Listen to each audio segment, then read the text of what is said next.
My name is Henrik Sarder-Began, and I'm here with my colleagues. The public is encouraged to watch and participate from the safety of their own homes to practice social distancing. Meetings are broadcast live on Glendale TV, viewable on Spectrum Cable, Channel 6, AT&T Uverse, Channel 99. Meetings are also streamed live high definition on the city's webpage, www.glendaleca.gov/live, or on YouTube at youtube.com/myglendale, and on Apple TV, Roku, and Amazon Fire devices using a free app called ScreenWeave and choosing Glendale TV from the menu. For public comments and questions during the meeting, please call 818-937-8100. Public comments on a specific agenda item will be taken when the agenda item is discussed. With that being said, may we have roll call? Sure. Commissioners Alcazar? Here. Afayan? Here. Meek? Here. Wolfson is absent. President Sarder-Begian. Here. The agenda for the August 15, 2022 regular meeting was posted on the bulletin board outside City Hall on or before Friday, August 12, 2022. Item 2, upcoming council agenda items. Thank you, President Sarder-Began, members of the commission. We have 3 items coming up next month on September 13th. The first item is acceptance of students and training employment program funds from the California Department of Rehabilitation to the Verdugo Workforce Development Board.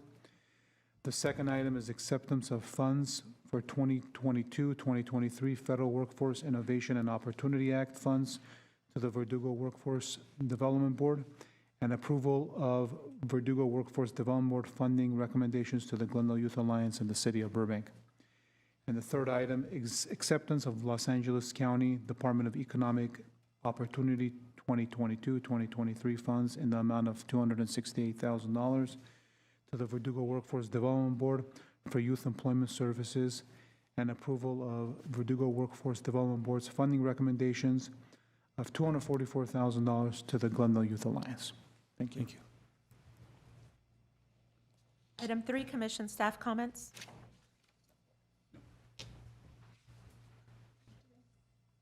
None. Item 4, oral communications. I don't have any cards or callers. Item 5, consent items. At A, approval of the minutes of the commission's special meeting held on June 27th, 2022. I will move it. I'll second. Commissioners Alcazar? Yes. Kafayan? Yes. Meek? Yes. Wolfson is absent. President Sarder-Begian. Yes.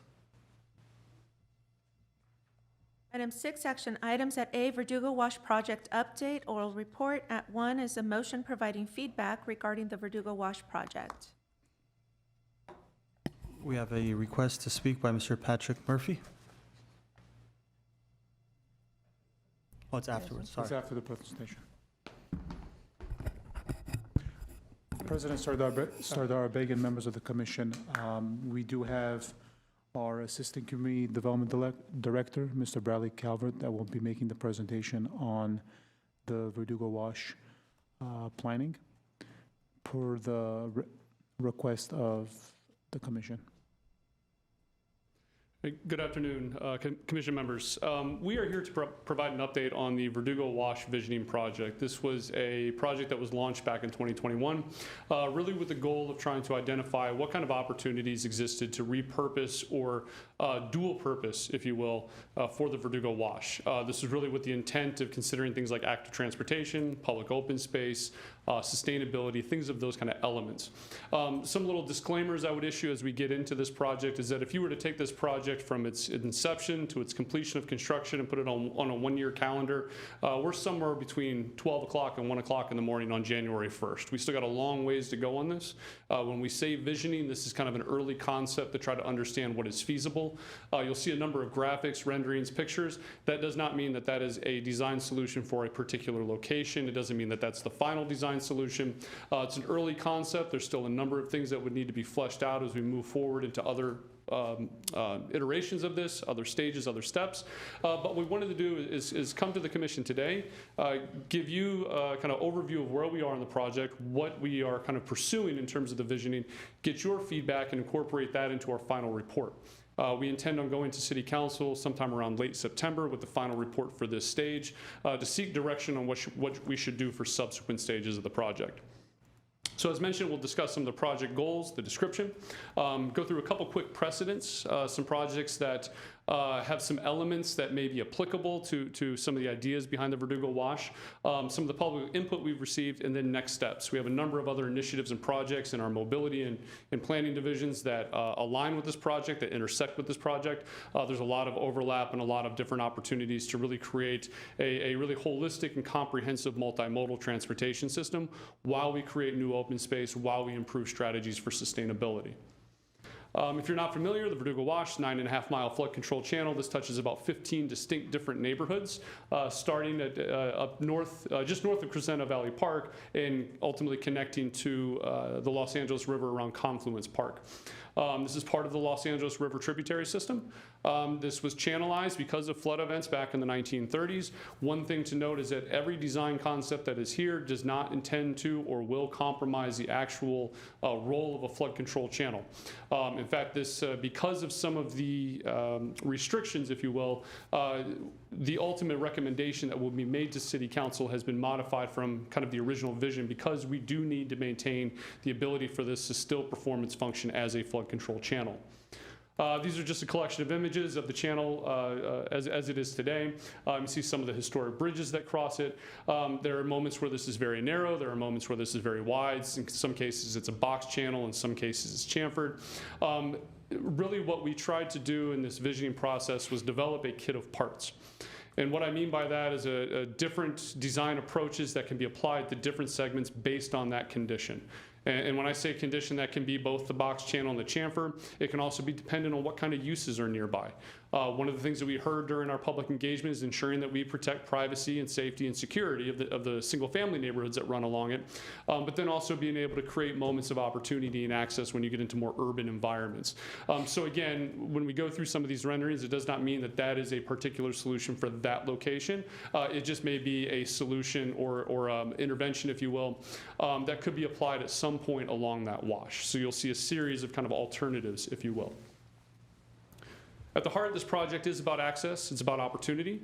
Again, kind of another disclaimer, you'll see a number of dots along that route. These are not the exact locations for access points. They are an approximation of location of where they could be. Any access points that would be created would not be on anyone's private property. We would not be taking anyone's private property to do so. We would be utilizing existing access points that are there, and then looking at places such as street intersections, public right-of-way, or even properties that the city owns. There are a number along the wash that could create new access points. And as you'll see in the diagram later on, it really does start to enhance and expand mobility for those that are pedestrians and cyclists, access to new opportunities around open space, commercial services, education institutions, things of that nature. A few projects that we looked at as part of this, and again, as we look at this from a transportation perspective, from a social space perspective, from a sustainability perspective, we tried to look at a number of different projects. And in fact, we had an initial report, our pre-design report, that included a few examples that could serve as kind of inspirations, while also still taking in our local context. But when we get into more urban environments, this project kind of embodies the goals of that when we're near downtown. Creating gathering spaces, performance spaces, places for people to socialize in an urban environment. The project that you're looking at here is called the Barn in West Sacramento, a very fluid structure that incorporates essentially a canopy in some functions, some commercial uses, but intended to be a gathering space for people. Another project that we looked at, and this is one that we'll reference later for a particular design solution, is the Atlanta Beltline. The project that you're looking at here as part of that Beltline is the Old Fourth Ward Park. This used to be a parking lot for a Sears distribution warehouse. The city of Atlanta had about a $40 million stormwater problem. They were able to solve it by building an $18 million park instead of piping it.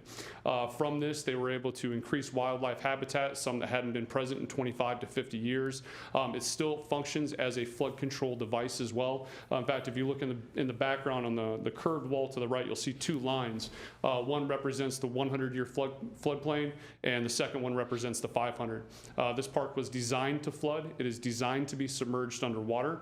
All the materials that you see, the vegetation, all of this is designed to hold that water on a temporary basis until it is treated and washed out. And we reference this project because there are a number of moments and opportunities along the wash where something like this could be incorporated, because again, we still need to function as a flood control channel, but we also want to increase sustainability. We want to reduce things like hardscape when possible, urban heat island effect, things of that nature. And then looking at the 606. This was a former rail line in Chicago, turned into a multimodal transportation spine. There's some opportunities for open space, some unique design. There's a number of different projects around the country that we had also looked at. There was some in Houston, New York. Escondido has a project very, very similar to what we're looking at here. So this is just a typical kind of box channel section, if you will. Each one of those lines represents a different kind of range in terms of flood that can go anywhere from 10 to 100-year events. Again, this project is trying to maintain the ability of that flood control channel, not create any conditions that may lead to any kind of flooding events, if you will. This is one proposed possible section that was created as part of this visioning exercise. And what you see is a kind of raised platform with deep planting wells that would allow vegetation to be put inside there. In this case, we're in a wider segment of the Verdugo Wash, so you can see where pedestrians and cyclists can be separated. We are in a downhill grade, so ensuring that those two modes are separate and safe from one another is very important. Really, I'll step back just one moment. One of the initial goals was to see if there was an opportunity to soften the river bottom. The ability to take the concrete out and be able to turn that into a soft river bottom where natural vegetation could grow. There was a number of different reasons why that couldn't happen, though that was a very kind of early ambitious goal. First, it's the speed at which the water has to flow out of the wash today. That can be anywhere from 20 to 40 feet per second. It needs to move through this wash rather quickly. If we soften the bottom, it slows that down pretty significantly.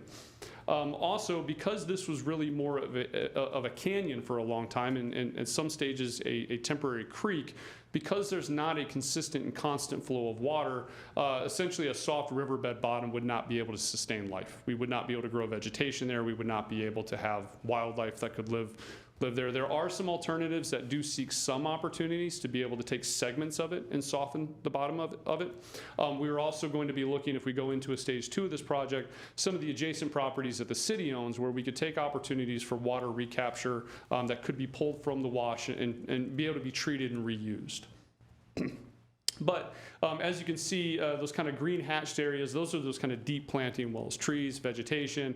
You see the different pathways for pedestrians and cyclists. This is another example. This is one where there is an opportunity in the center where we could soften the bottom. You see that there's different elevations as well. You'll notice that on the right side of that kind of centerpiece, that's a little bit lower. You also see some that are higher. Again, this may not be the design solution for the entire wash or a specific location, but these essentially are kind of pieces, different parts that could be incorporated into different segments. So where we're very concerned about people maybe being able to climb out of the wash, we would lower that floor for pedestrians and cyclists to make sure that they couldn't get out in places where we did not want them to be able to get out. We would be able to actually move that. You can see there's a gap between the existing wall and the actual proposed new structure. That could move even further in to make sure that there's enough space, again, so somebody can't climb out of the wash and go in. Our final report will detail a number of these different strategies, which have looked at things like view sheds, the ability to be able to climb out depending on the height, and its relationship to the surrounding context and neighborhood. This is one potential concept. This is in kind of more of the narrower segments of the Verdugo Wash, and I'm going to come back to kind of a discussion on those narrower portions that are in the northern parts of the city, particularly north of the basin. But you can see here enhancing vegetation. You see kind of a softening of the materials by incorporating wood and more fluid forms. This is really intended to be kind of a design thread that you would see throughout the wash. The wash will be designed and will respond to the different contexts of all 15 neighborhoods, but we would like to see some elements that are kind of consistent. So when you're on the wash, you know you're always part of that through some sort of design feature. In this case, they incorporated kind of a fluid form wood structure as get down points and opportunities for that. In those narrower segments, it's much, much harder to be able to separate pedestrians and cyclists. That is something that really, there's just not enough width to be able to do that if we're still also trying to green the space as well. As we move further south, you can see in the chamfer, this is missing a few elements, again, because we're kind of early on, but there would be overhead weather protection in some cases. Again, one of the goals there is to try to keep people from climbing out, also protecting them from any other surrounding uses. But as it gets wider, you can start to see the opportunities to separate the different modes of transportation. You can see the increase in vegetation that's there. You start to see more amenities such as benches, things of that nature. Again, as we start to move further south, maybe getting closer into areas such as Glendale Community College or just northeast of downtown, you see much more vegetation, paths start to get a little bit wider. In this case, kind of this step down amphitheater seating, if you will. One of the things that we heard from the public was to be able to incorporate opportunities for education, if you will. So if that's either about the Tongva tribe that was there before, or if it's about natural habitat performance, being able to incorporate that. We do have a community college as well as public schools that are along the wash. This would be a great opportunity for an asset and a resource for them as well. And as we start to get into more urban areas, you start to see that activity start to amp up more. In this case, we have incorporated a playground, still creating those separate pathways for pedestrians and cyclists. Again, the amount of vegetation starts to increase. This is with the goal of being able to, in some cases, stormwater capture, urban heat island effect, things of that nature. And just another example of where it's wider. In this case, the pedestrian and cyclist paths are actually demarcated by a difference in paving, a different kind of material pattern that's being used. And then we get to one place where we do have a very kind of specific early concept, if you will, is what's known as the Debris Basin. This is just north of Oakmont Country Club.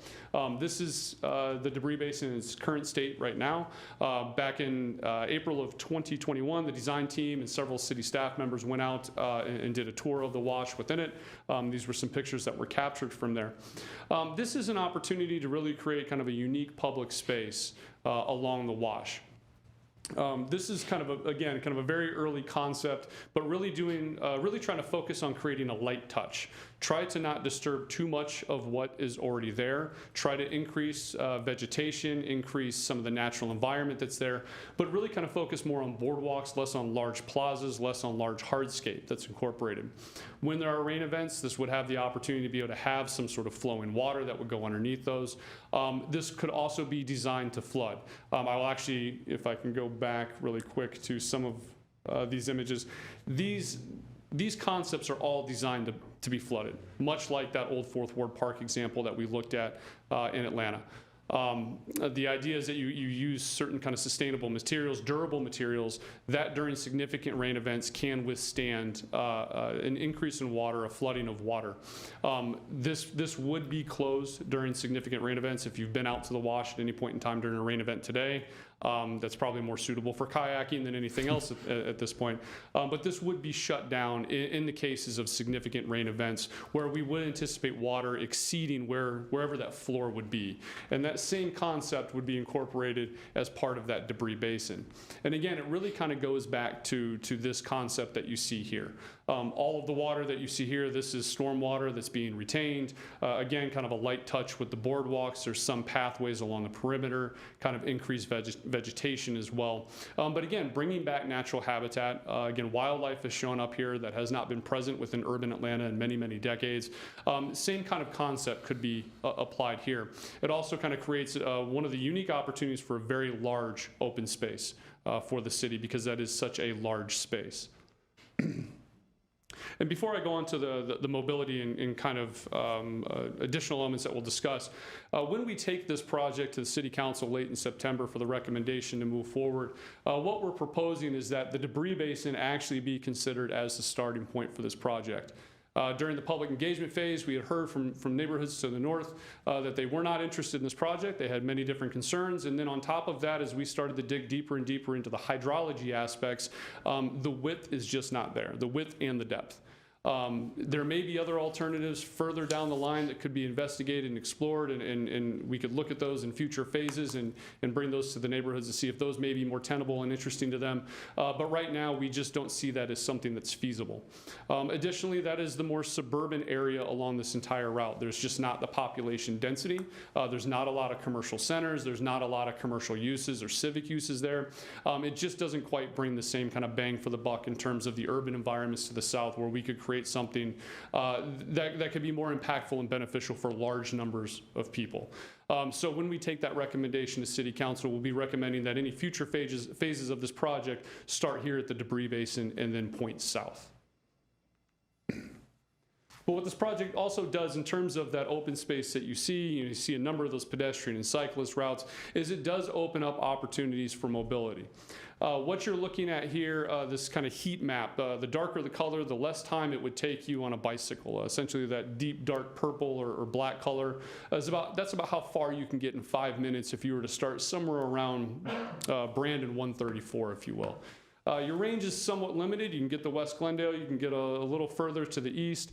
Through this project, and you see that middle graphic there, that would be using all of the existing access points that are already along the wash. If we just use those that were there, you start to see that range, whether it's 5 minutes or up to 30, how far someone would be able to travel. So this starts to open up opportunities to access employment centers, education resources, open space that we have. If we were to add additional access points, that's what the image on the far right shows, we start to open up those opportunities even greater and greater. From downtown, in theory, you could be able to get up to Glendale Community College within 5 minutes on a bicycle on a protected facility.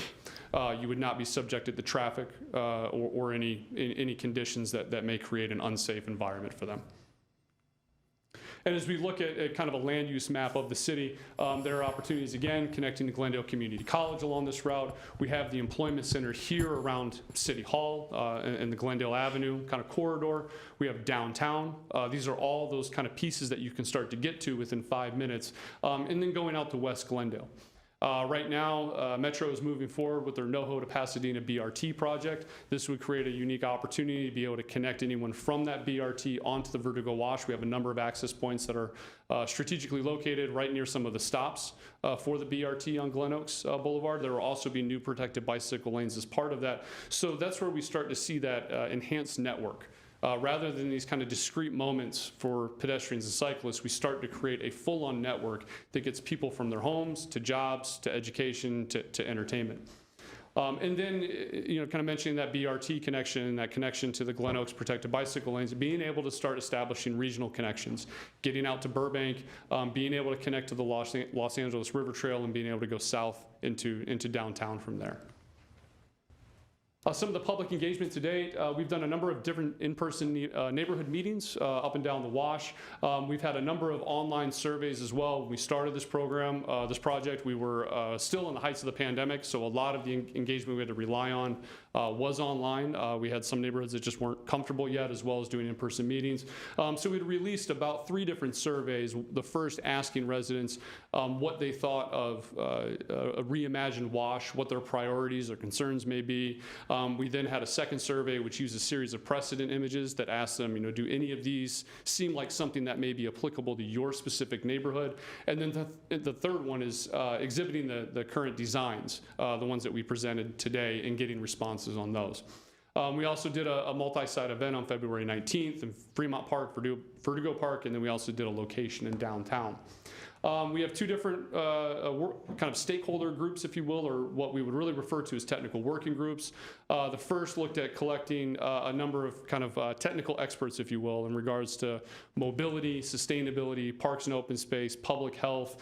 We actually pulled on some representatives from the Los Angeles River to kind of learn from their experience as well. So that was one group we worked with, and then internally we also had one at the city that included police, fire, and parks and public works as well, including CDD, who is overseeing the project.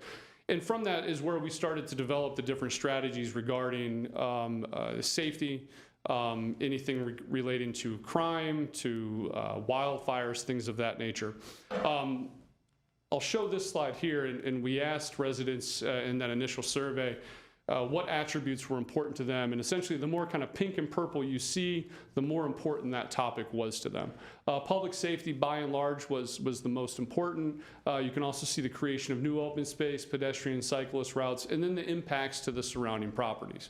Now again, the wash runs through 15 different neighborhoods. You're going to see some very unique and different contexts, whether that's suburban, residential, high density residential, commercial, things of that nature.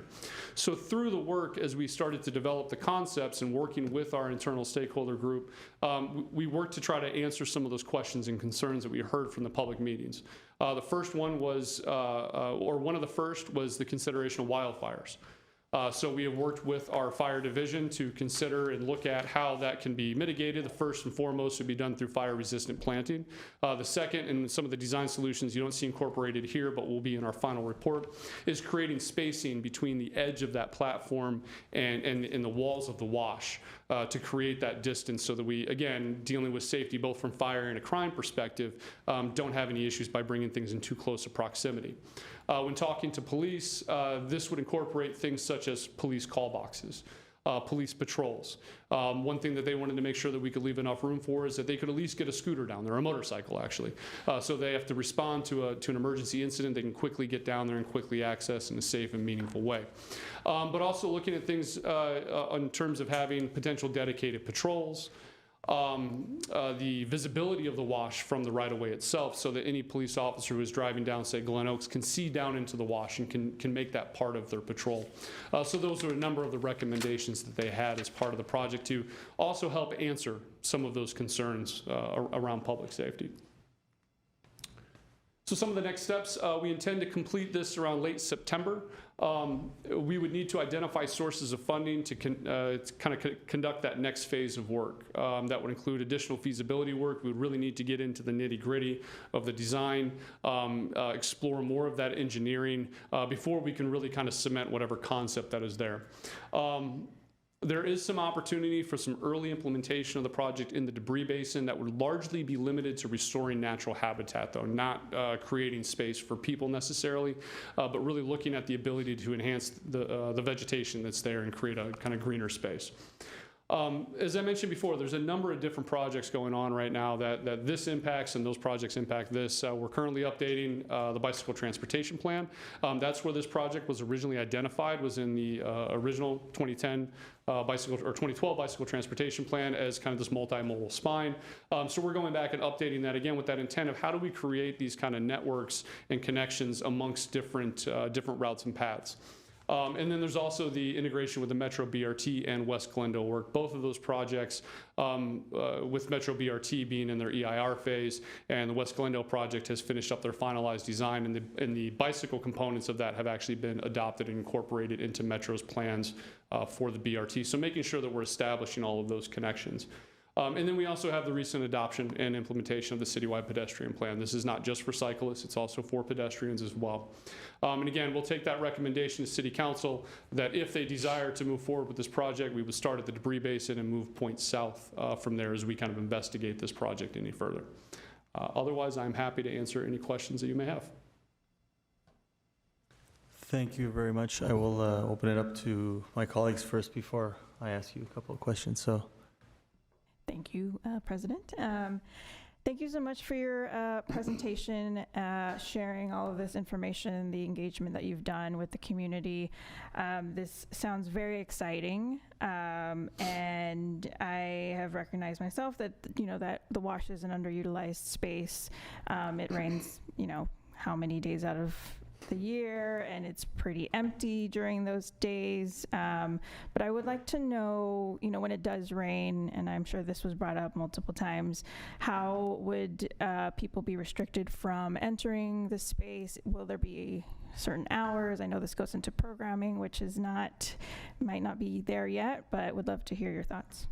Not quite there yet. We have had early discussions. In fact, Parks is representative of that internal working group. And the idea right now is that this would likely operate very similar to any city park, open from dusk to dawn.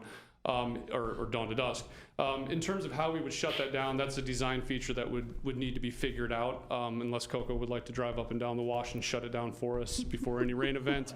I'm pretty sure he's not willing to do that, but that is something we would need to work out. That's one of a couple kind of major items in terms of just general maintenance. Right.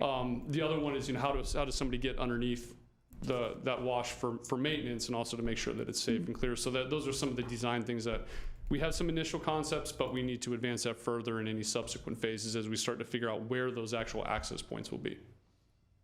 Got it. Shona. And President Sardarbe, again, members of the commission, to add to that, we are in discussions, similarly what we do at Riverwalk right now. As you know, if we have a rain event at Riverwalk, we shut it down. So part of the design process, we have to evaluate what is most feasible, what works best, to identify the maintenance entry points and some of the logistics that we have to do, as well as the safety of the public. If we do have a major rain event, what we'd have to do. Those are part of the discussions in the planning process that we work with Bradley and his team on. Thank you. Great. My other thought was on vegetation. I love the example of Atlanta's Beltline, and the flexibility of it becoming an actual floodplain and then it converting back into public space.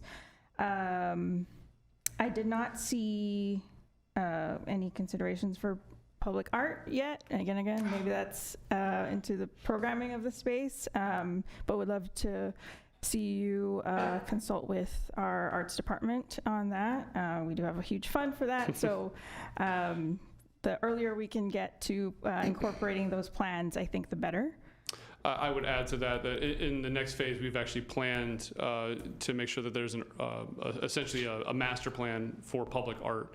In fact, we've already been in discussions in order to secure that funding to make that part of that next stage. We actually heard that in a number of different instances in public's comments. Amazing, thank you. And in one of the examples, you did include going to the barn in West Sacramento, which was a performance space, but I did not see something like that come up in the renditions that you shared. Is that like a larger performance space going to be? So you'll see in this case, there's a bit of this kind of sculptural element. This was kind of an early iteration. They were trying to identify what could be a visual cue in many ways that could then serve as canopies, stages, plazas, gathering spaces. So in some of the renderings, you'll see that in the background, and in the very far right side, you can see one in the distance there. That's still something that's kind of in the early concept stages, and you would likely see in these more urban areas where we would have the room and space to do that. Gotcha. Would love to see that happen as well.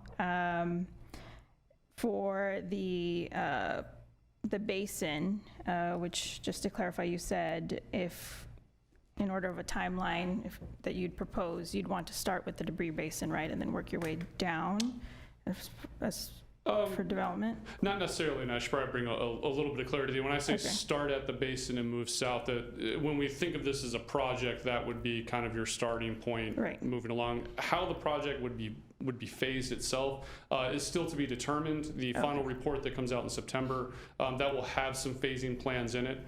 Some actually consider a point south first.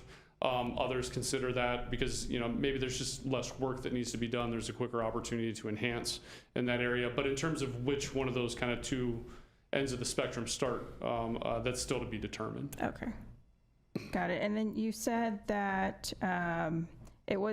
the space is too small or too narrow and too shallow to become a reservoir? Is that, or to collect, or become a body of water? Is that what you said?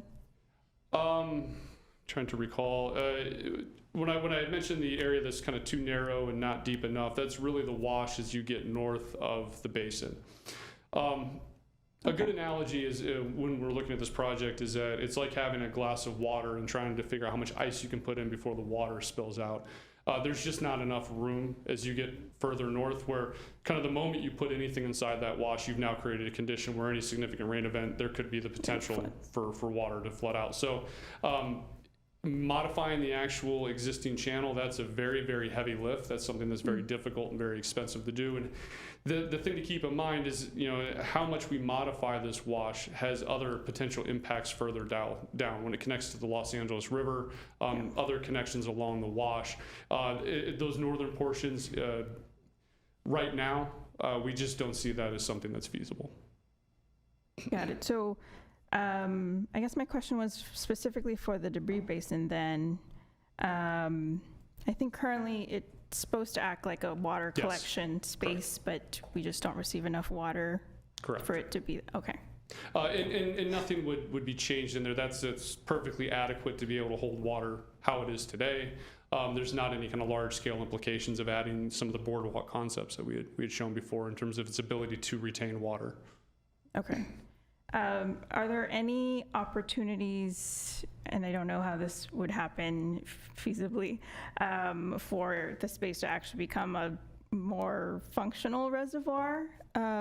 If, we were to go after funding to convert it into a deeper reservoir or somehow bring in more water? I think to the point you made earlier, it doesn't rain enough in terms Right. of being able to fill that and kind of create a long-standing reservoir.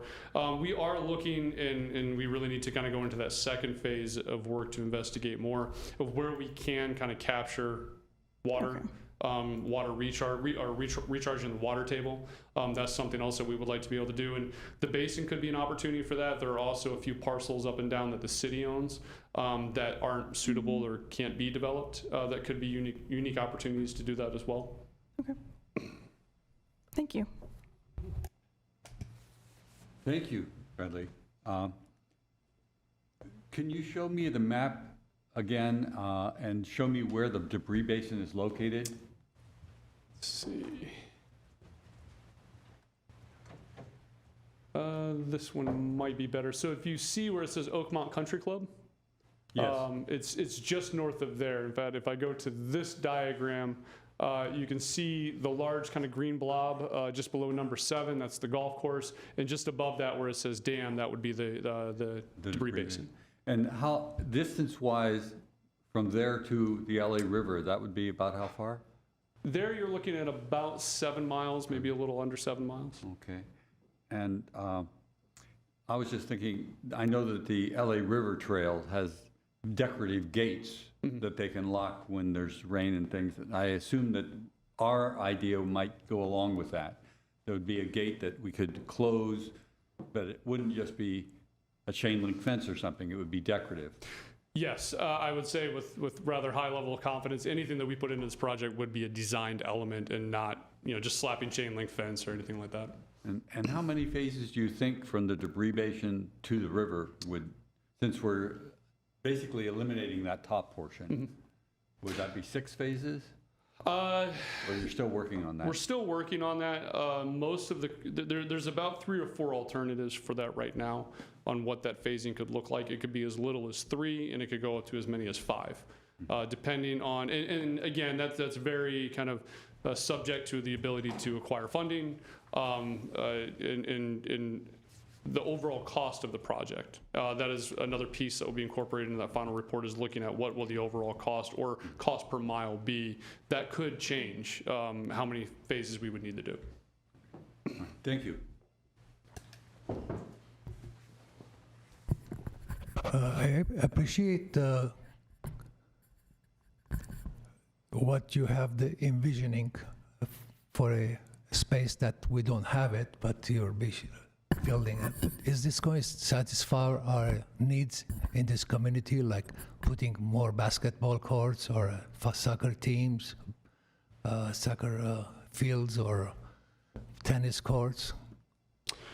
In some cases, we will be able to add recreational elements, and others will be connecting to ones that are already there. Glorieta Tennis Park is a good example that is nearby, Fremont Park and their facilities. So this project in many ways is seeking to try to create a safe connection between all of those facilities or neighborhoods in those facilities. But there will be opportunities where we can incorporate, particularly on parcels that are adjacent to it that the city owns. There will be places there where we'll be able to create more of those recreational activities, if you will.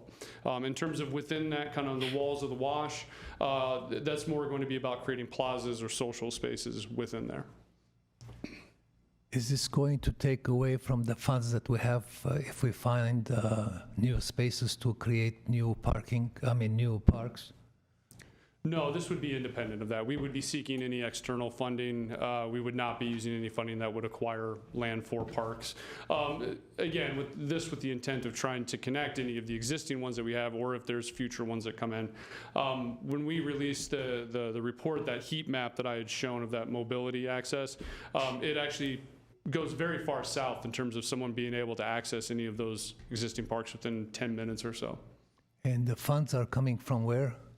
The original visioning study, those funds came from Measure S in 2020-2021 budget from the direction of City Council, and then it was also supported by some Measure M funding. Any future phases, future funding, that is to be open. Still, we have been given $1 million from the state to go into the next phase, and we also have applications going in or in for grants that are worth in the range of about $5 to $6 million. So we have 5-6 million already to spend? Not yet, no. Right now, we used it's about $440,000 for this phase, and then we will have $1 million in the next year to use to go on to the next phase. That wouldn't be quite enough to carry it as far as we need to, so therefore we've applied for other grants. Okay, thank you. First of all, I'm blown away how beautiful it looks and the fact that it's an added kind of feature to our city. And I just wish that this had been done like 25 years ago when I was a kid, so I could have enjoyed it myself. But I mean, it was beautiful.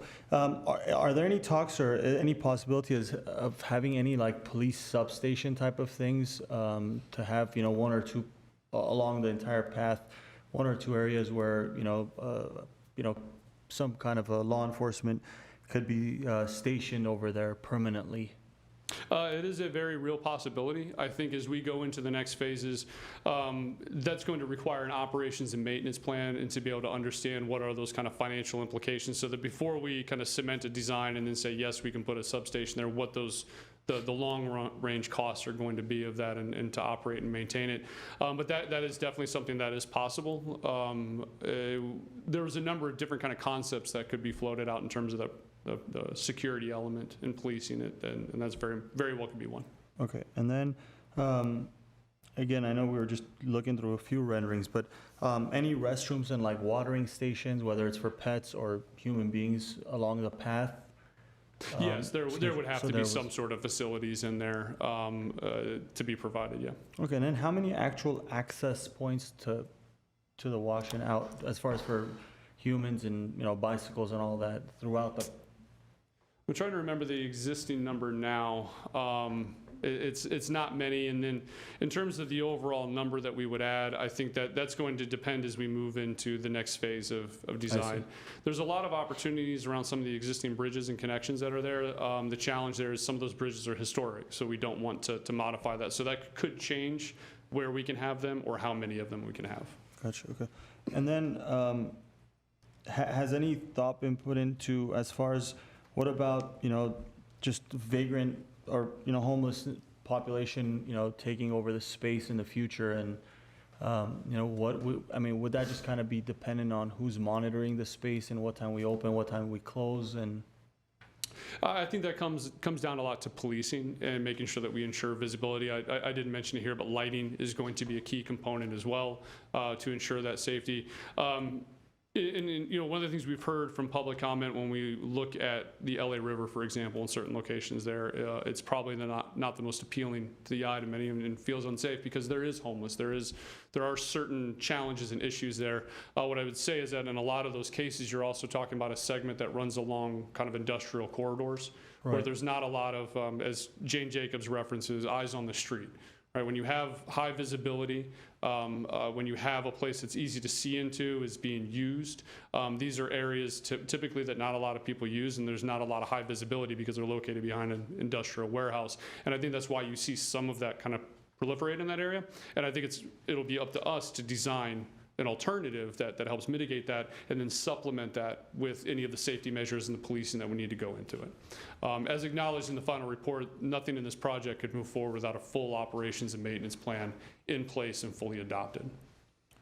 And lastly, my only recommendation would be if there's some kind of, like we said, I don't know if there's enough like width space to, include like some sports related fields, like a pickleball court here and there. But some kind of like outdoor kind of gym where, given the fact that it's such a long stretch, I'm sure we're going to have a lot of people that are going to be running through that area as a daily kind of exercise. And, to include that would be awesome too. But then you would need that space, obviously, a wide enough space to be able to incorporate something like that. So. Can go to the right one. There are moments and there are opportunities. I think this one's probably a good example. In this case, it just shows kind of this terraced area. That very well could be some sort of athletic feature, of gym, whatever it may be. And I think as we start to see this design enhanced, we'll see those different alternatives kind of emerge. We wanted to make sure that whatever we put together now is kind of contextually sensitive to the neighborhoods around it. Makes sense. And I think I love it. I think if there's any last thing would be if there's any way to get our arts commission to have some artwork throughout the entire wash, especially if it's like, for example, students that live currently in Glendale, where they would go out and add a piece that they make themselves that stays there for years and years. I think bringing the community together would be an awesome way to kind of tie it all in. But other than that, I'm very excited. Can't wait. Thank you.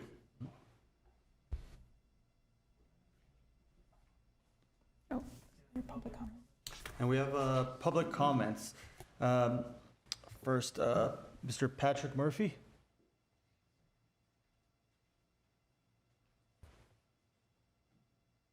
Good afternoon, Mr. President and Commission members. My name is Patrick Murphy. I live on Sycamore Avenue in the north part of town, and I am here on behalf of the Verdugo Wash Neighborhoods Coalition. This coalition was formed late last year to inform all of the residents and property owners along the wash of what is going on a regular basis. We were not getting communication. We are getting more communication now, but for example, we didn't know this meeting was happening today. So it's one of the reasons I'm here, is to let people know what is going on. The coalition is not opposed to this project in areas where it is appropriate. We are categorically opposed to it in areas where it is not appropriate. I'm happy to hear that the Debris Basin is a stopping point. We live in an area where the hills and mountains have not burned in over 60 years. So fire hazard for us is a very, very real concern. People are losing their fire insurance policies that live up in our neighborhood because of the fire hazard. It has been designated as an extreme fire hazard area by the County of Los Angeles. We're also, and by the way, 95% of California fires are started by human activity. If we put a lot more human activity on this wash, there's going to be fires. We don't need another paradise in La Crescenta or Montrose or Glendale. We're concerned about the increase in crime. Atlanta had to dedicate an entire police force. They call it the PATH force. 15 officers, I believe, was the amount that they put on this force. We're concerned about loss of privacy. It was mentioned a little earlier that to keep homeless out, there's eyes on them, but that's not really the case. We had a situation where one of our board members had a homeless person right in their yard, and the police couldn't do anything because she moved out onto the street, and they really couldn't do anything about it. The cost, Atlanta's Beltline costs $4.8 billion. A lot of those dollars are past dollars. This, if you extrapolate the numbers, we're north of $2 billion. We haven't seen any real estimates, and I realize that the plans are not in place, but if the analog is the Atlanta Beltline, we should be able to come up with at least an estimate, and also putting inflationary factors into that. Also, maintenance on the regular basis.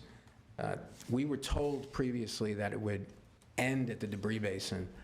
We have plenty of park space up in the north part of town.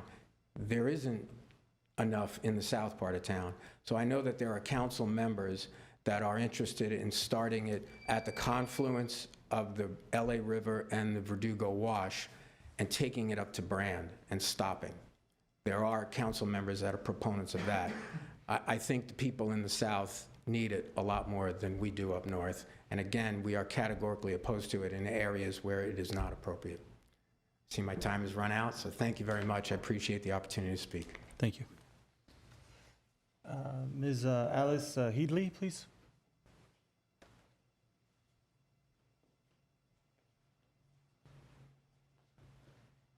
Good afternoon.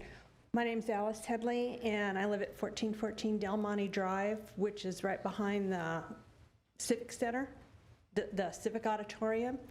So I live right on the wash. I have 300-foot backyard, and it's 20 feet down and it's 50 feet wide. 50 feet wide isn't enough to put a tennis court in. And that's the widest point. So I wish you would spend more money on getting parks, you know, on the south end of town. That's where it's more needed. To put something in our wash where my house has seen the 1938 flood, still got mud in the walls. We had to open them up for termites, and we still found mud from the 1938, not counting the 36 flood. 2 years ago, we had water come down. It was halfway up that wash. So anything that you would put in there and the amount of speed that it takes for that water to travel, there's nothing that can stop it. So that is my total, you know, if anything is in there, it's gonna go. There's nothing to hold it down. You know, the renderings look pretty, but when you have, you know, 40-mile-an-hour water rushing down, and I mean rushing down, and with stuff that is in the water, and that's why there's that debris basin, and that's why it's called a debris basin, is because what stuff is picked up in the north comes to that debris basin, and every year they clean it out. They have to take bulldozers and clean it out. And that's what protects the rest of us, you know, downstream. So I just want you to consider that. Thank you. Thank you.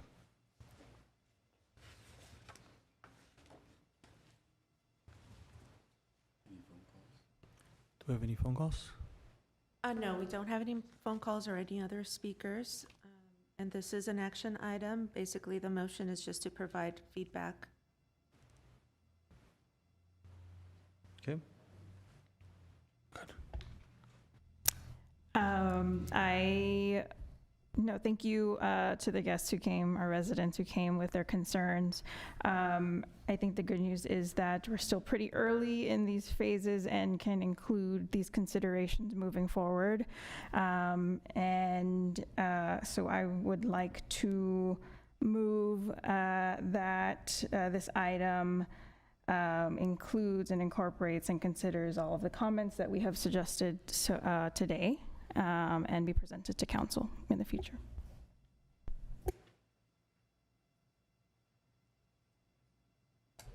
Thank you, Patrick and Alice. I appreciate you asking about South Glendale and promoting getting parks in South Glendale, which we desperately need. I am hoping that the city can start setting aside a little bit more money for that purpose. I know they set aside money and it slowly builds. I'd like it to build a little faster. I do think, this idea of the Verdugo Wash starting at the basin and going down to the LA River is a good idea. I'd like to go see the Debris Basin myself. I haven't been up there. And I know that there's a lot more design elements and things to consider in getting these things going, whether it be, taking into account I'm going to call it annual, but it may be every 50-year flood or whatever it happens to be. What would we do when that happens, and how would we refurnish this wash? So that needs to be taken into consideration also. Thank you. I will sustain. I'm sorry, what? I second the motion. Well, we would need somebody other than the new president. I'll second. Thank you. Okay, and I'll take roll call. Commissioners Alcazar, Yes. Alfayan, No. Meek, Yes. Wolfson is absent. President Sardarbagian. Yes. Okay, motion carries.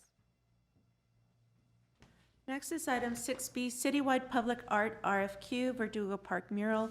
At one is a motion to note and file the report regarding the Verdugo Park mural and recommend that City Council approve a mural installation at Verdugo Park. Good afternoon, President Sardarbagian, Commission members of the Commission, City staff. Thank you so much for the opportunity to share with you today. My name is Jennifer Fukutomi-Jones, and I'm the Principal Arts and Culture Administrator with the Library Arts and Culture Department, and we are very excited to share about the Verdugo Park ground building mural. To provide some context for this particular project, in October of 2020, the Arts and Culture Commission began working with Labas Projects as a public art consultant to help us curate and commission up to 10 citywide public art landmarks throughout the city. In May of 2021, Labas Projects recommended 6 locations throughout the city for public art landmarks, which are included in your packet, those 6 locations. In September of 2021, Labas Projects released our citywide RFQ, and we invited several artists to apply for these opportunities. We're happy to say we received over 256 applications for consideration for public art, which is fantastic. And following that, we hosted an artist selection committee, which comprised of a commission member to review all the applications. In that process, the committee recommended 4 finalists, specifically for the Verdugo Park ground mural. And on June 30th of 2022, most recently, our Arts and Culture Commission reviewed those 4 finalists and are now recommending 2 finalists for that opportunity. So I'm going to invite Bo Bass from Labas Projects to provide context and background for the 2 finalists that the commission is recommending. Thank you. Hello, Commission. My name is Bo Bass. I'm the creative director at Labas Projects.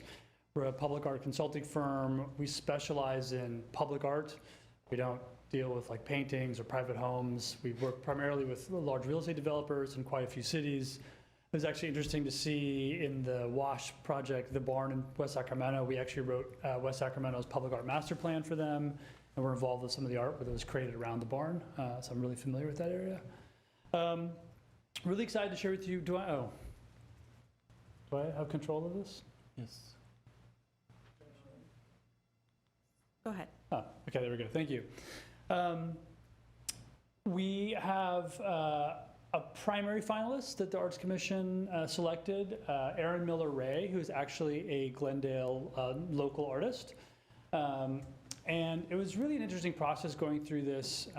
We saw the Verdugo Park sort of the little office building as an opportunity to create a really fantastic mural. My team spent a lot of time in the city, going to parks, going to different areas that were recommended by Arts Commission, by City Council, and areas to look for art opportunities. And Erin Ray is a muralist, but it was just sort of, without reading her whole recommendation, we really liked her concept of creating, turning art into architecture and using a mural to almost create a sculpture. And that was sort of her impetus for her concept and design for the Verdugo Park office building. And you can see her concept is to paint this in really bold, bright colors, representing a lot of the diversity of Glendale. And it really turns this building into a beacon. It creates a real strong placemaking opportunity.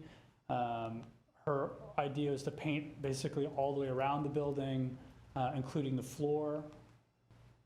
And you can see the different patterns along the elevations. This is, we've spent multiple days in that park. You all know how utilized that park is. The different communities, from families to people playing sports, the basketball courts and the skate park. We thought this would be, and I think the Arts Commission agreed, that this would be such a great sort of beacon. It would really create a sense of place for the park.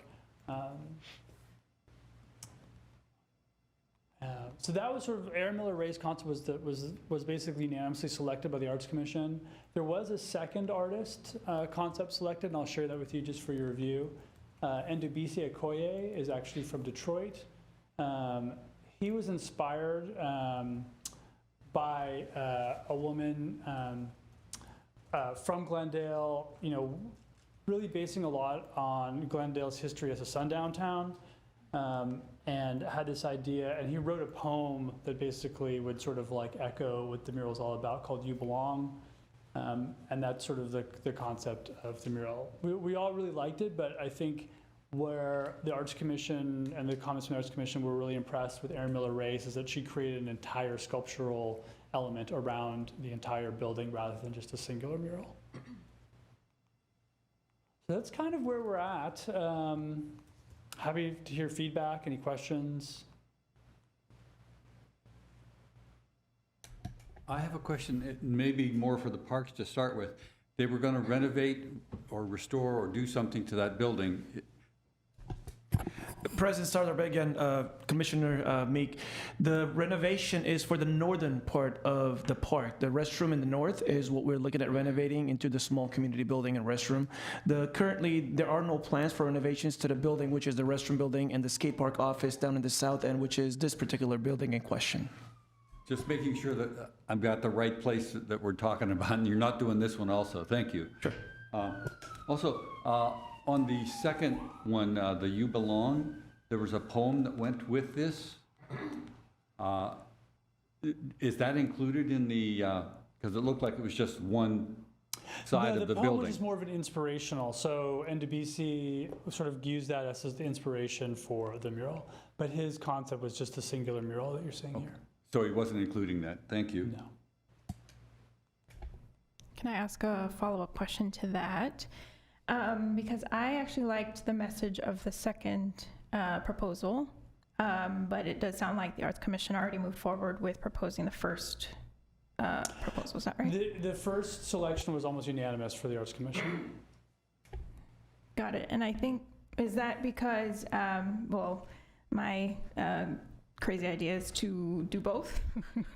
Is that a budget restriction that is forcing us to choose one? A little bit budget restriction, one, and then two, just from a consulting, I can't speak for the Arts Commission, but typically, we would always recommend sometimes less is more. We wouldn't want to have like one mural on one side, one on the other, because then you end up sort of conflicting visuals. And I think what everyone really enjoyed about Erin Miller Ray's concept was that, and even her write-up was like she wanted to turn art, and sort of blend art and architecture and take what you would normally see on the side of a building as a singular mural and actually turn it into a sculpture. And I think that her concept, does a very effective job of turning, frankly, like a slightly dated building into a really vibrant sculptural piece in the middle of the park.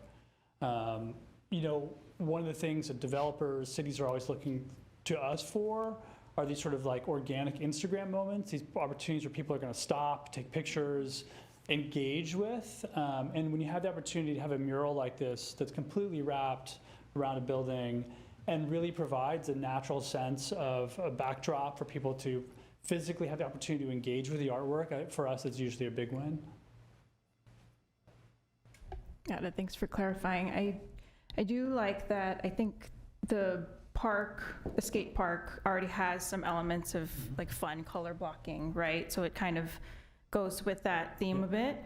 And I did see the proposal of that expanding into the basketball court. Yes. It does sound like the artist was able to communicate with some folks who are playing basketball, so would love to see that opportunity expand into, you know, the basketball court, as well as the, I'm even thinking the tables, the picnic tables that are nearby would be fun to see.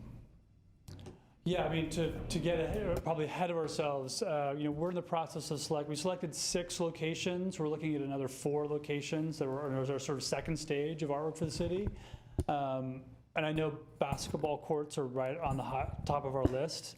And one of the things that actually we've worked with contractors, so it's not painted. You have to worry about slippage. Right. It's actually putting the color into the asphalt base, so it's literally the same surfacing you would use for your typical basketball court resurfacing. It just dyed and painted in, so that the artwork's actually in the surface of what would be a typical asphalt basketball court. But yeah, that's on our radar, I think, for next steps. President Sardarbakian, Commissioner Alcazar, just to clarify, the artwork that was in the skate park is actually going to be removed soon. So the year is up, and that artwork's going to be removed. So I know you referenced it, so I just wanted you to be aware. And one of the feedback that we did get is it is slippery. So we considered whether we should extend it for a period of time. Considering if funding was available, but that was one of the concerns, and we didn't want to, with the rain coming, we figured it would be best to remove it before the rainy season is here. So we're working with Jennifer to get it removed. That's unfortunate. It looks great, right? I mean, we like it too. We weren't involved in that project, but it's a nice touch. I had another question. Please. I saw in her errands, she was suggesting possibly adding some benches or something, and I presume that would be an additional cost to the city for doing those sort of things. Has that been brought up, whether or not we want to look into that? We haven't moved forward with that. I think, you know, this piece, we're just kind of showing everyone this is what was in her budget. No, Erin definitely was like, hey, she wants to do more. She had proposed a concept for the basketball court. She proposed a concept for benches and tabling. I think the next steps we can see about potentially, and again, you know, with your permission, maybe designating a couple of tables that she could maybe include in her painting as well. Or, you know, depending on our next stage, if we want to add more, we can allocate some budget to potentially commissioning her to do benches, but we haven't really moved forward in discussing that yet. Okay, thank you. I'll just add one more thing. It would also be great to see if the artist would be open for this process to be participatory. A little ahead of the plan here, but the color blocking is beautiful, and it is something that looks like it would be pretty easy to include some kids in the process of getting that up. So if there's any way to make that again participatory, that would be great. That has been discussed with the artist who has kids of her own, and you know, I know a lot of times when we've worked in cities like Glendale and we have projects like this that are simpler to color block, we've coordinated with, we've done a couple of projects with LA County and their parks departments, and we've tried to really include local community and the actual implementation of the works as well. So definitely under consideration. Great. And last thing, I promise. I did see that under the fiscal section, that installation would be covered by the art fund, but what about maintenance moving forward? Long-term maintenance on a mural like this, and included in the artist, it's, you know, high-quality outdoor exterior paint. Included in her budget is actually UV coating and graffiti coating. It's a sort of a one-stop coating. So, you know, typically a mural like that will last 10 years before any fading. So this would be as easy to clean as just power washing a building as you would normally. There shouldn't be any maintenance outside of that. We haven't added any additional budget, and if there are graffiti abatement issues, we haven't really got into that, but it will be coded.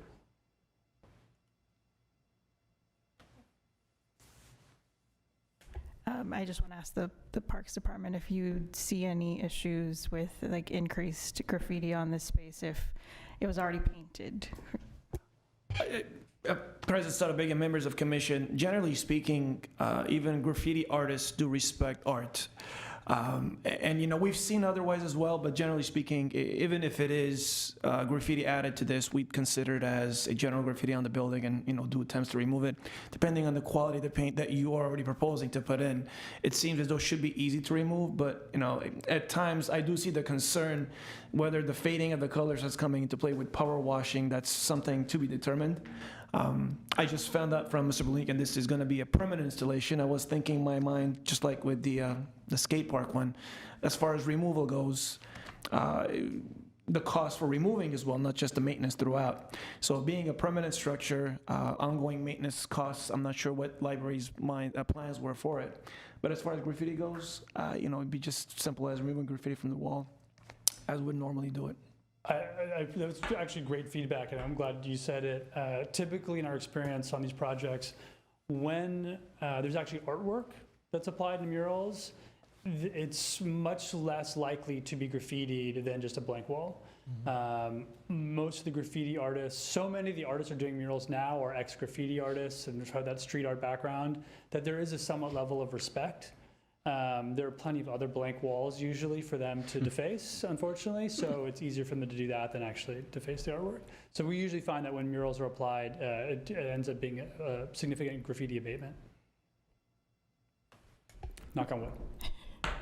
No, that's good to hear. I know in our neighboring cities, I've seen murals painted over because they had graffiti on the lower half, for example. So that's where my question came from. Yeah, I mean, they keep putting them on the 101 freeway there, and I think that's just, it's become just a graffiti alley. But typically in parks and things like that, murals tend to be generally very, very effective graffiti abatement. Thank you.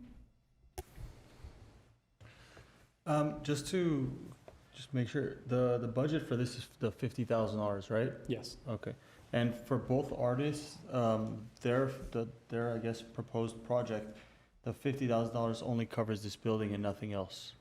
Correct? Yeah, that's correct. Okay. Yeah. And I mean, I guess personally, I guess I favor the second one more than the first one because it's a little bit more detailed and obviously the message behind it is better. But either way, I mean, more color to the parks makes it a lot better. And I love the entire basketball court idea of having it painted, giving it some color. But my biggest concern would be the safety of, you know, and yeah, I would love for us to kind of get some more of the courts throughout the city to be painted. I know that recently there was some outdoor area within Los Angeles that had like all the Lakers greats painted on the basketball court, and it's been a big, you know, like social media, I guess, marketing and PR push for that, just because everyone wants to get on that court and take a picture. So I think this would also add a little bit to that as well. So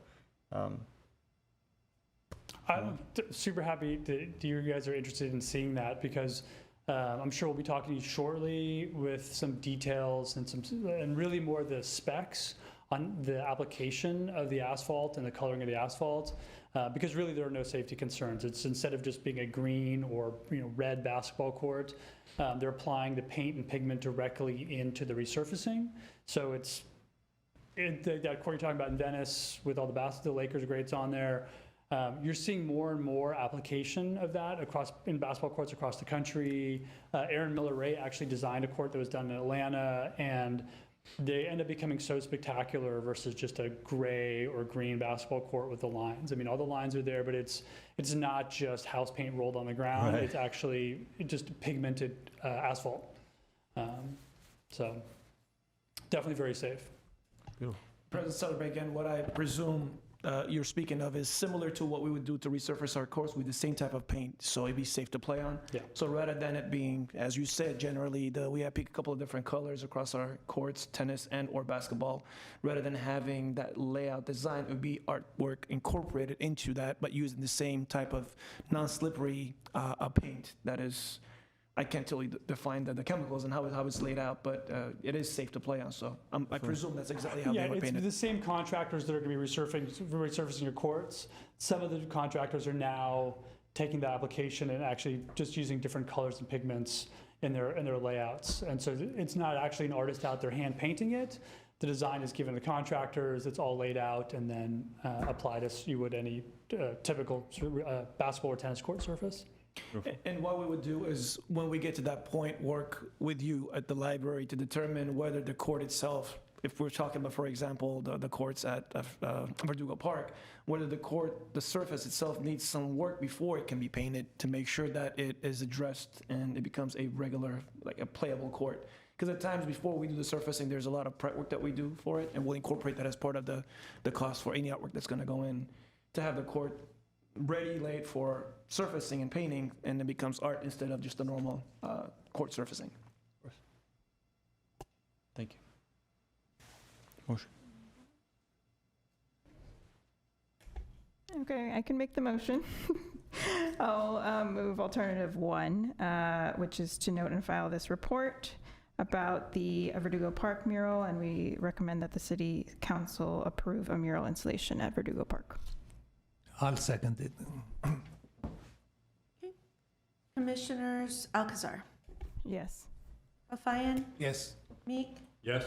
Wolfson is absent, President Sardarbagian. Absolutely. Okay, motion carries. Thank you, everybody. Look forward to talking to you shortly. Thank you. Okay, item 7, reports information only at A, Recreation and Community Services section, monthly activity report for July 2022.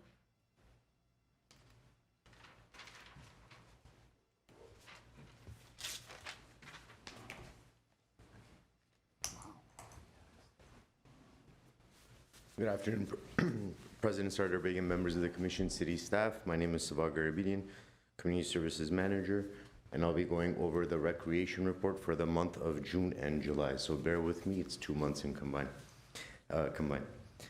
So moving on, summer concerts in the park. Last week was the last summer concert at Verdugo Park. Summer concerts in the park started this year on Wednesday, July 6th. They were taking place every Wednesday from 7 p.m. to 9 p.m. at Verdugo Park's north end. Concert performers this year included Once Upon a Time, which was a tribute to Sinatra, Urgent LA, a Foreigner tribute band, The Breakfast Club, which was 80s Night, Blasphemous Rumors, a Depeche Mode tribute band, Orquesta Charango, a Cuban salsa band, and then we've closed summer concerts at Verdugo Park with Bobby and the Gypsies, a Flamingo Catalan Rumba. Average nightly attendance varied anywhere from 400 to 600 participants per evening. We had summer concerts depending on the band and their popularity and their following. The most popular couple ones this year were the Breakfast Club. The 80s Night is a very popular attraction. Charango had a really good following, and Bobby and the Gypsies had a really good following. Here's some pictures from the 80s Night, and then hopefully next meeting we could show you some more from Bobby and the Gypsies and the other ones. This year, our Parks Department launched a new concert series, Summer Concerts at City Hall's Parcher Plaza, which was just outside MSB building, between MSB and Perkins building, where the holiday tree usually gets set up. So these concerts were in an attempt to activate City Hall's Parcher Plaza. They took place on Thursday evenings. The first concert took place on Thursday, July 28th. It was an acoustic rock band called Tongue Lip, followed by Susie Hansen Latin Band on August 4. And we closed off this concert series with Tri-Tipsy, Spanish guitar, playing today's popular music. Here's some pictures from that concert. That's Tri-Tipsy performing. Susie Hansen had the most amount of people on August 4th, and some more pictures of the plaza. Next, I want to talk about our 27th annual cruise night. It took place on July 16 on Brand Boulevard, and it was packed with over 40,000 visitors throughout the event. The event was held between 5:30 and 10:30 p.m. It featured Mr. Rock and Roll, Brian Byrne, as the master of ceremony, introducing Turn the Page, a tribute band to Bob Seger, Smooth Sounds of Santana, and Surfin', a Beach Boys tribute band. This year during the event, we had 335 car owners who brought their classic cars, imports, and motorcycles along the half-mile stretch of Brand Boulevard between Milford and Broadway. The show ended with a fireworks spectacular at the end of the event around 10:30 at night. There were 35 sponsors for the event, including city departments, local businesses, news, and radio stations spread throughout that half-mile stretch. Here's some pictures of the trophies and, of course, the fireworks spectacular. Summer day camps. By the time since our last commission meeting to now, summer day camps began and ended. Summer is over as far as our recreation section is concerned for most of us. In total, everything at all of our campsites, 13 different camps at 7 different locations, went smooth. Yes, we did have some COVID situations during which parents were informed of a possible exposure due to a camper who tested positive, and the respective notifications were given out to parents as well as the county. And wherever applicable, the county came to visit the sites if they considered an outbreak and didn't make any recommendations. The way we were operating was fine. It's just nature of COVID this past summer and our day camp program. Here you see pictures of our traveling teens visiting Pacific Park at the Santa Monica Pier and playing on Pacific's baseball field and visiting Pacific Edison Library.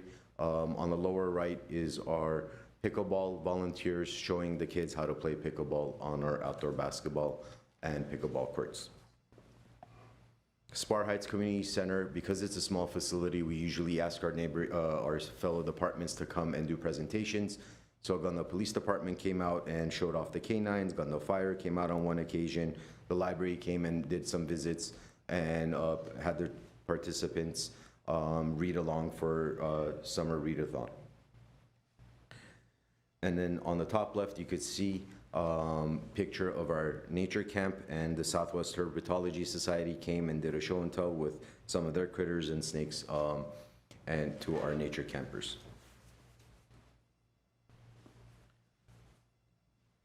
Summer Spectacular Camp in Verdugo Park and Summer Blast Camp at Brand Park are 2 of our excursion camps. They went on weekly excursions to Pacific Community Pool, places like the El Capitan Theater, California Science Center, Raging Waters, and Knott's Berry Farm. In addition to these, the specialty camps, Groms and Shredders, joined in on the fun halfway through summer and went to various local skate parks and skateboarded at their skate parks, in addition to going on some of these field trips as well. We talked about COVID-19 and the exposures. Wherever some of the parents who said they don't feel comfortable bringing their child back, we issued prorated or full refunds depending on the situation and moved along. That's all we could do at this point, just move along and deal with the next phone call. Our senior services team had 2 celebrations during the month of June and July. In June, they celebrated the grand reopening of our in-person meal program, and on 4th of July, on July 5, because we were closed, they had a special 4th of July celebration with different decorations and a themed lunch. So the Congruent Meals program, the in-person dining is taking place at Spar Heights Community Center and the Adult Recreation Center. So our themed lunches are only at those 2 sites. As of June 2022, staff is serving an average of 4,160 meals for the hybrid Congruent Meals program. That's people who are making a reservation to eat in person at 50% capacity of what we used to have before. So either they're eating in person or picking up and going, while we're averaging 1,300 meals per month for the traditional home delivered meals program. In July, that average went up to 4,177 meals for the hybrid model and 1,450 meals for the homebound model.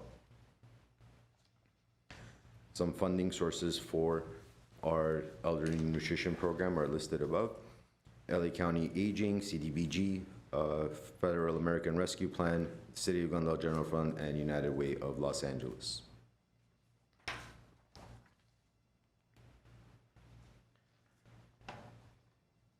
In July of 2022, the city released a request for proposal to all LA County approved catering kitchens who are interested in providing catering meal service for the EMP program for a contract period of December 1 through, excuse me, let me turn the page, through November 30, 2026. So it's a 4-year contract, and this is the catering company that provides our in-person meals and our home-delivered meals. Our Trails and Open Space program, in June, we had 3 volunteer work days. Saturday, June 11, we had 9 volunteers come out to Riverwalk work day. On Saturday, June 18, 17 volunteers came to the Wilderness work day. And then on Saturday, June 25, 25 people came out to plant milkweed plants in conjunction with the Arroyo of the Foothills Conservancy to help monarch butterflies. Also on June 11 and 12, Eagle Scout hopeful Haley Kim worked on Eagle Scout projects by brushing Mummy Rock Trail and about 1/10 of a mile of the Vineyard Trail. In the month of July, we had 2 work days. On July 9, we had 3 volunteers come to the Riverwalk work day, and then on July 16, we had 13 volunteers from Scout Troop 2131 come to our Wilderness work day. And then on July 23, 2022, 85 participants, both youth and adults, came to the department's Coyote Campfire program at Duke-Major Wilderness Park. The event featured a craft table where children were able to make their own coyote hazing noisemakers. Participants learned about coyotes, sang campfire songs, and made s'mores. On that note, the Stormbar Nature Center has had a total of 5,297 visitors since its grand opening. The barn had 700 visitors in the month of June and 877 visitors during the month of July. Now that camps are open or summer programs are open, staff is planning for the fall programs such as Go, our Go program for the public. Youth and Family Services continued their programs during the month of June and July with their teen night outs and presentations. In June, we had our summer safety presentation, and our Youth and Family Services staff did a resource presentation for Hoover High School students. In July, we did a presentation on fitness and staying fit, where a personal trainer named Justin Grant, who's also one of our city staff conveniently, taught the kids how to work out at home and stay busy and active, and how to eat nutritiously or make healthy snacking choices. The STAR program continued its summer hours of operation. They'll be going back to regular school hours starting next week. The STAR program went to the pool, had presentations by GUSD in person, and they had their summer barbecue. On July 26th, STAR visited Disneyland, and that's thanks to a generous donation through Glendale Rotary Club of Glendale, who was able to provide funding for at-risk youth and programs. So staff and Glendale Rotary Club agreed that a visit to Disneyland after so many years of COVID closures and stuff like that, with prices going up at Disneyland, this would be a good opportunity for these kids to possibly enjoy it for the first time, and for many, it was their first time. So they opened the park and shut it down. They stayed there the entire day. Our Maple All-Inclusive Play Day continued during the month of June and July. We had one on June 18 and one on July 18 from 11 to 1. MIP Day is an opportunity for all kids to come and play, kids with all abilities to come and play and interact through the international language of play. Therapeutic Recreation Programs Club Maple continued. They had their karaoke night in June and their dance and fitness night in July. And starting next Monday, our Get Fit program will return on Monday nights at Maple Park as well. So our Get Fit program is for adults with intellectual disabilities, and it's a way for them to exercise, to make healthy eating choices, and it takes place Monday nights during the summer months when we have our day camp program. Get Fit usually shuts down, and then we'll resume when summer camps are over. Upcoming programs and events. I said summer was done for most of our recreation staff. Others have a 2-day reprieve and will go back to work on Wednesday with our Edison After School Club program. And that's a collaboration with Glendale Unified School District to assist them with after-school childcare, considering their inability to accommodate everybody on their wait list. So the city and Glendale Unified are teaming together to provide an additional 100 kids with after-school care from dismissal until 6 p.m. So that starts on Wednesday, and our day camp staff who are interested and available to work come the school year are the ones that are going to be working this program.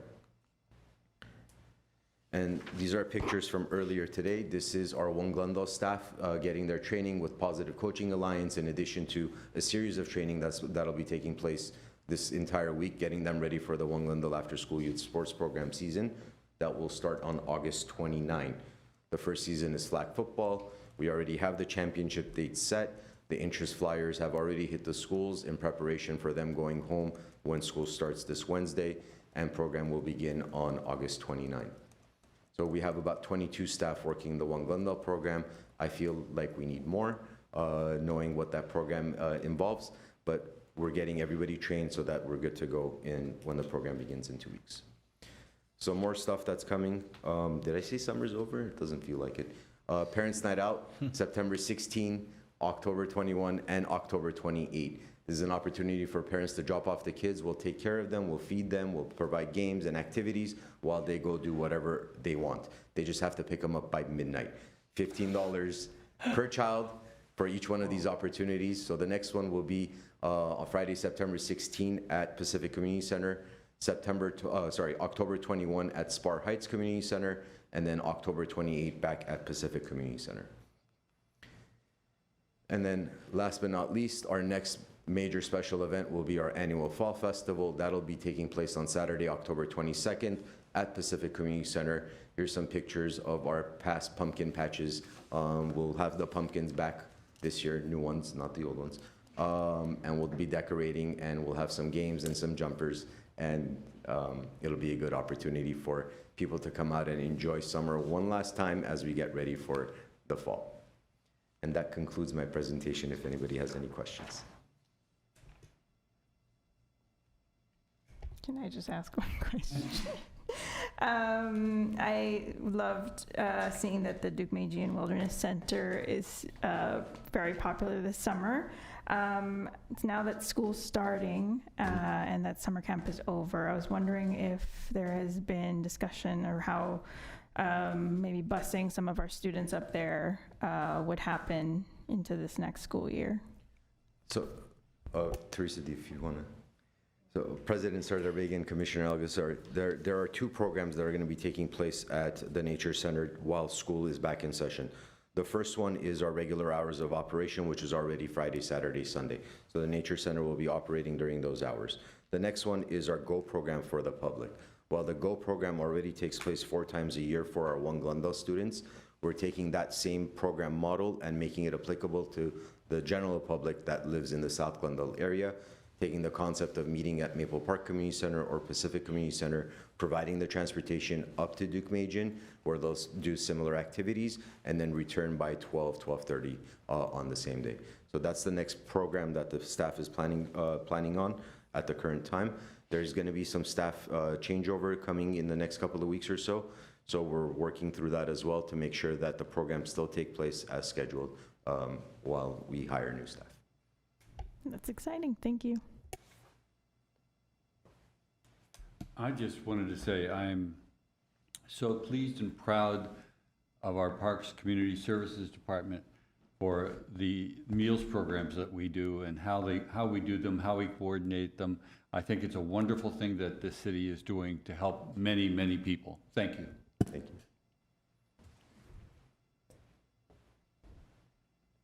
President Sardarbegian, if I may, just wanted to take a minute to thank the staff led by Seva Garabedian and Gabriel Goglio and all the supervisors and the staff, the hourly staff who oversee all the day camp and summer programs. We couldn't have done it without them, and just like every summer, but of course this summer with COVID added, the staff shortages and all the effort and time that they spent trying to figure it out. So just wanted to say a thank you to the staff and in public and to them to make sure everybody knows that without them that we couldn't have done it this summer. So thank you all. Thank you. Definitely, I agree with you. And I think that for me on a personal level, I think that one thing that's very important is for the kids of our community to always have, a program to always go to, whether It's a summer program, whether it's even just walking to a park and, getting an opportunity to learn a new sport. And I think the one thing that really, really separates the city of Glendale, and obviously it goes without saying, it's the effort of all of our entire staff.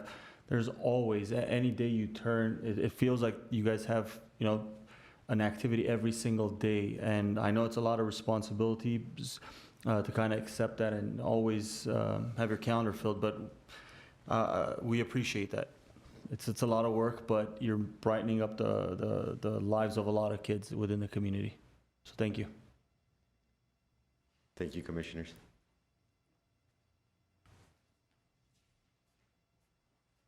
Next on the agenda is 7B, Park Services Section Monthly Activity Report for May and June 2022. Good afternoon, President Sardarbegian, members of Commission. I have learned not to follow CIVAG with a presentation, so I'm going to keep it brief to the actual work order report. For the month of May, we completed 974 work orders, of which 921 were completed by groundskeepers and 53 by irrigation repair crew. And in June, 675 work orders, 649 by groundskeepers, 4 pest applications, and then 22 by the irrigation repair crew. We are in the midst of summer, which means we are on field renovations.